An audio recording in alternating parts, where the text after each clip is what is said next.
Hello everyone.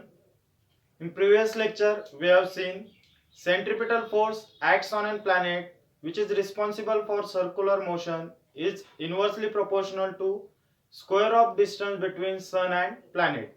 And from this condition we will get equation as F is inversely proportional to R square, where F is a centripetal force and R is the distance between sun and planet. Now if we consider the planets which are revolving around the sun, we know Mercury is the first planet and Earth is the third planet which is revolving around the sun. आता जर आपण सन आणि mercury मधला distance जर R1 consider केला आणि सन आणि अर्थ मधला डिस्टन्स जर R2 कन्सिडर केला तर ह्या कंडिशन मध्ये R1 डिस्टन्स हा R2 डिस्टन्स पेक्षा कमी आहे. आता जर आपण हा फॉर्म्युला इथं अप्लाय केला तर फोर्स ऑफ सेंट्रिपिटल फोर्स हे मर्क्युरीवर जास्त असणार ॲज कम्पेअर टू अर्थवरील सेंट्रिपिटल फोर्स पेक्षा, कारण की distance we know whenever distances decreases force of attraction will get increases in inversely proportional relation. If one value decreases another value get increases. Now in this condition the distance between sun and mercury is less, that means centripetal force on mercury is more as compared to centripetal force on earth. I hope you will get these points. Next topic is earth gravitational acceleration. According to the second law of motion, whenever force acts on an object causes acceleration in that object. म्हणजे ज्या वेळेस एखादा force ऑब्जेक्टवर act होतो त्यावेळेस त्या object मध्ये acceleration generate होतं. Similarly ज्या वेळेस ग्रॅव्हिटेशनल फोर्स ऑब्जेक्टवर ऍक्ट होतो त्यावेळेस त्या ऑब्जेक्ट मध्ये काहीतरी ऍक्सेलरेशन जनरेट होतं. त्याच ऍक्सेलरेशनला आपण ग्रॅव्हिटेशनल ऍक्सेलरेशन असं म्हणतो. नाव this gravitational acceleration is denoted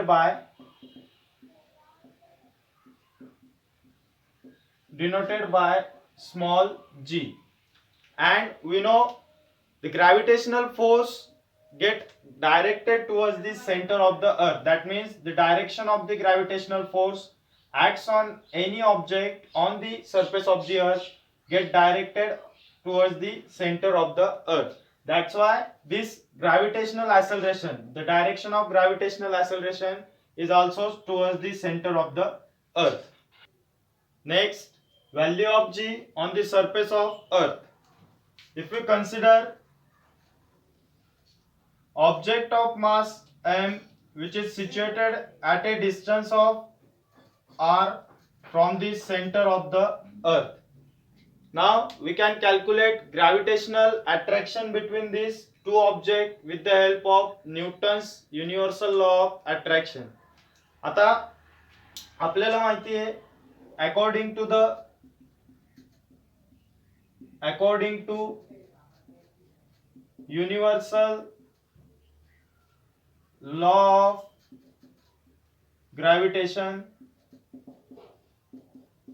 Now from this universal law of gravitation we can write it as the force of attraction between these two objects is equal to g, which is a universal gravitational constant, m which is a mass of earth, and small m is the mass of that object which is situated on surface of earth, upon r square which is the distance between object and center of the earth. Now consider this as equation number 1. According to the second law of motion,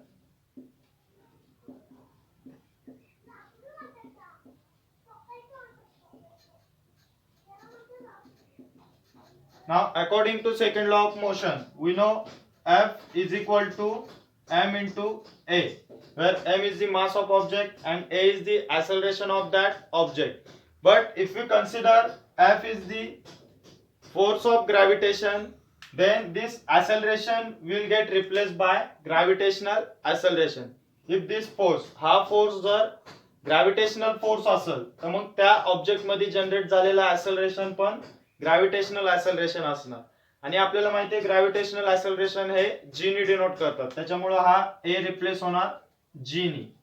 consider this as equation number second. Now if we consider equation number 1 and 2, the left hand side of both the equations are same, that is f f. That's why right hand side of these two equation will also same. Now from 1 and 2, from 1 and 2 left hand side is same, that's why right hand side is also same. Therefore we get mg, which is the right hand side of a second equation, is equal to then right hand side of a first equation, that is g m upon r square. Now if we shift this m towards right hand side, because we have to calculate g, that is gravitational acceleration. Now therefore g is equal to, हा m जर आपण right hand साइडला shift केला तर तो न्यूमरेटरला येतो, डिनॉमिनेटरला shift होणार, म्हणजे आपल्याला काय भेटणार, g is equal to g capital M small m upon r square into m. mm will get cancelled, therefore g is equal to gm upon r square. Correct? This is the formula of gravitational acceleration, where g is the universal gravitational constant, m is the mass of earth, and r is the distance between object and center of the earth. But our object is situated on the surface of the earth, then this distance between object and center of the earth will be equal to the radius of the earth. That's why we get here as r is equal to capital R, which is the radius of earth. Therefore this equation will replace as g is equal to gm upon r square, that is m is mass of earth and r is the radius of earth. If we consider all these values, now we know value of g is constant, that is 6.67 into 10 raised to minus 11 Newton meter square kg raised to minus 2. Then if we consider value of mass of earth, that is 6 into 10 raised to 24 kg, and radius of earth is 6400 kilometer, or we can write it as 6.4 into 10 raised to 6 meter. Now if we put these values in this equation and solve that values, we will get g is equal to 9.77 meter per second square. This is the unit of acceleration, meter per second square. We get value of gravitational acceleration as 9.77 meter per second square. If we consider this equation, in this equation here we get mass of earth and radius of earth. Now in this equation, आता या equation मध्ये आपल्याला mass of object किंवा radius of object किंवा size of object काहीच value भेटत नाहीये. त्याच्यामुळे ग्रॅव्हिटेशनल ऍक्सेलरेशन ही ऑब्जेक्टवर डिपेंड नाहीये, तर त्या प्लॅनेटवर डिपेंड आहे. ऑब्जेक्टवर ग्रॅव्हिटेशनल ऍक्सेलरेशन डिपेंड नसतं, तर त्या प्लॅनेटच्या मास आणि रेडियसवर डिपेंड असणार आहे. हे नेहमी लक्षात ठेवा, कारण की आपल्याला इक्वेशन मध्ये फक्त मास ऑफ अर्थ भेटला आणि रेडियस ऑफ अर्थ भेटलेला आहे. I hope you will get this equation and how to calculate the value of g.